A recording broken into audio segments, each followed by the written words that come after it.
Halo, berjumpa kembali bersama saya Putri Novi Esa Suryani. Pada kesempatan kali ini, saya akan membahas mengenai bedah jurnal tentang Information Systems for Supply Chain Management, mencangkup Uncertainties, Risk, and Cyber Security.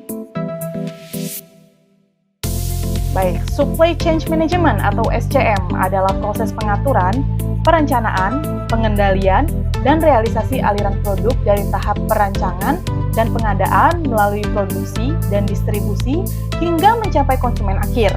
Nah, SCM ini bertujuan untuk memenuhi kebutuhan pasar secara efisien dan hemat biaya dengan mengintegrasikan seluruh siklus mulai dari pembelian bahan baku hingga pengiriman produk jadi.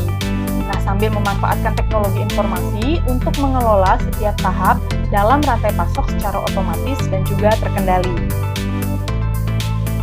Nah, sistem proses SCM. Sistem SCM ini memungkinkan perusahaan secara signifikan lebih baik dalam memenuhi permintaan terhadap produk mereka dan secara signifikan mengurangi biaya logistik dan juga pembelian. SCM mencangkup seluruh siklus dari pembelian bahan baku, produksi, hingga distribusi produk. Nah, secara umum, para peneliti mengidentifikasi ada 6 area utama yang menjadi fokus manajemen rantai pasokan pada gambar 2. Nah, istilah ini diperkenalkan pada tahun 1988 ketika para pendiri perusahaan-perusahaan IT yang berbasis di AS, Sanjeev Sindhu, dan Ken Sharma menemukan segmen baru yang belum tergarap dalam pasar sistem informasi. Nah, sejak saat itu, banyak penyedia menawarkan berbagai solusi yang dipasarkan sebagai solusi untuk manajemen rantai pasokan. Nah, modul SCM ini terdapat dalam semua sistem ERP. Nah, tugas-tugas berikut diimplementasikan. Adanya peningkatan tingkat layanan, optimalisasi siklus produksi, pengurangan inventaris gudang, peningkatan produktivitas perusahaan, peningkatan profitabilitas, dan juga pengendalian proses produksi.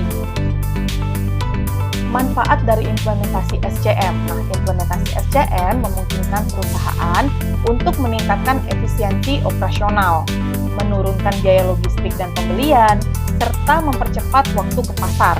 Nah, dengan perencanaan yang optimal dan pengelolaan rantai pasok secara menyeluruh, perusahaan dapat mengurangi persediaan gudang, memperbaiki produktivitas, meningkatkan tingkat layanan pelanggan, dan pada akhirnya dapat meningkatkan profitabilitas.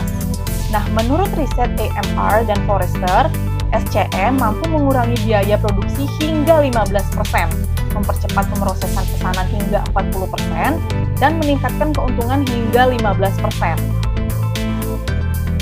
Baik, jenis-jenis kerentanannya. Nah, penggunaan server proxy seringkali merupakan bagian integral dalam implementasi dan operasional supply chain management atau SCM.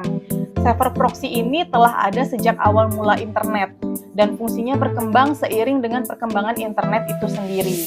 Nah, saat ini para spesialis keamanan informasi menggunakan server proxy ketika memindai konten untuk mengidentifikasi potensi ancaman, mencari infrastruktur internet yang rentan atau kelemahan jaringan yang memungkinkan peretas memperoleh akses secara tidak sah ke sistem SCM, menyusup ke dalamnya dan menjalankan kampanye-kampanye mereka. Nah, ancaman tersebut mencangkup yang pertama, aplikasi yang berpotensi tidak diinginkan seperti ekstensi browser berbahaya, kemudian adanya trojan termasuk jenis dropper dan loader, kemudian adanya tautan ke web spam dan iklan penipuan, dan juga kerentanan browser seperti pada JavaScript dan mesin rendering grafis. Terkait spyware, spyware adalah jenis perangkat lunak yang secara diam-diam mengumpulkan informasi dari komputer pengguna tanpa sepengetahuan mereka. Nah, dalam lingkungan perusahaan, spyware sering tersembunyi sebagai aplikasi yang tampak legal, namun sebenarnya mencuri data pribadi, mengubah pengaturan keamanan, hingga memberikan akses jarak jauh kepada pihak ketiga. Jenis spyware meliputi adware, sistem monitor, dan trojan yang berpotensi melemahkan perlindungan sistem dan meningkatkan risiko infeksi lanjutan. Kerentanan spyware Business Email Compromise. Nah, Business Email Compromise atau BEC ini adalah teknik serangan berbasis sosial yang memanfaatkan spyware untuk memanipulasi komunikasi email perusahaan. Penyerang biasanya meniru atasan atau eksekutif perusahaan untuk menipu staf keuangan agar mentransfer dana ke rekening penjahat cyber. Nah, karena email yang digunakan tampak sah dan tidak mengandung tautan berbahaya, serangan ini seringkali lolos dari sistem keamanan. DEC ini kini menjadi metode pencurian yang paling menguntungkan dan sulit terdeteksi di dalam dunia bisnis. Jenis kerentanan serangan layanan. Nah, serangan terhadap layanan atau service attack sering terjadi karena kesalahan konfigurasi atau sistem yang dibiarkan terbuka, terutama pada layanan DevOps, cloud, dan perangkat IoT. Layanan seperti Docker, MongoDB, Elasticsearch kerap menjadi sasaran karena tidak memerlukan autentifikasi atau pengamanan yang memadai. Nah, selain itu, penggunaan cloud dan perangkat IoT memperluas permukaan serangan karena sulit dipantau sepenuhnya dan seringkali mengandung perangkat lunak yang sudah usang atau tidak diperbarui, sehingga menjadikannya celah bagi peretas atau mengakses sistem dalam mencuri data. Layanan DevOps. Layanan DevOps seperti Docker, MySQL, dan Elasticsearch yang banyak digunakan dalam sistem SCM, namun sering menjadi target serangan karena pengaturannya itu sendiri tidak aman. Banyak instance DevOps yang dibiarkan terbuka tanpa autentifikasi, sehingga mudah diakses oleh peretas. Contohnya ribuan instance Docker dan CouchDB ditemukan dapat diakses publik tanpa adanya perlindungan, memungkinkan enskripsi data dan juga pemerasan. Nah, kelalaian ini membuka celah yang besar dalam keamanan sistem dan dapat dimanfaatkan untuk menyusup ke dalam infrastruktur organisasi. Nah, bagaimana cara mengatasinya? Dapat diterapkan autentikasi kuat untuk semua layanan DevOps, kemudian batasi akses publik dan hanya izinkan IP yang dipercaya, gunakan firewall dan segmentasi jaringan untuk perlindungan tambahan, selalu perbarui dan patch sistem serta aplikasi DevOps secara rutin, dan juga audit konfigurasi secara berkala untuk mendeteksi adanya celah keamanan. Teknologi cloud. Cloud memberikan fleksibilitas dan efisiensi dalam pengelolaan SCM, tetapi juga membuka celah yang besar terhadap serangan cyber. Infrastruktur cloud sendiri seringkali memiliki perangkat dan aplikasi yang tidak terkelola dengan baik, menyebabkan hingga 20-40% jaringan dan perangkat akhir tidak terpantau. Hal ini memudahkan peretas untuk menyusup, mencuri data, dan menjadikan perangkat sebagai bagian dari botnet. Nah, bagaimana cara mengatasinya? Dapat dilakukan inventarisasi otomatis dan berkala terhadap semua perangkat yang terhubung. Kemudian, terapkan kebijakan segmentasi jaringan yang jelas dan diuji secara rutin. Gunakan alat pemantauan real-time untuk mendeteksi pergerakan yang mencurigakan, dan kemudian batasi akses hanya untuk pengguna dan perangkat yang terautentikasi. Internet of Things atau IoT. Perangkat IoT seperti kamera, sensor, dan alat ukur cerdas kini banyak digunakan dalam rantai pasok untuk mengotomasi proses.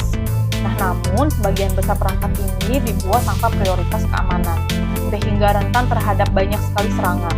Banyak IoT yang masih menggunakan perangkat lunak yang sudah rusak atau usang, tidak menerima pembaruan, dan juga tidak memiliki sistem pelaporan atas terjadinya kerentanan. Nah, hal ini menyulitkan tim keamanan mendeteksi dan merespon ancaman, terutama karena seringkali tidak jelas siapa sebenarnya yang bertanggung jawab atas keamanannya setelah proyek implementasi selesai. Nah, bagaimana cara mengatasinya?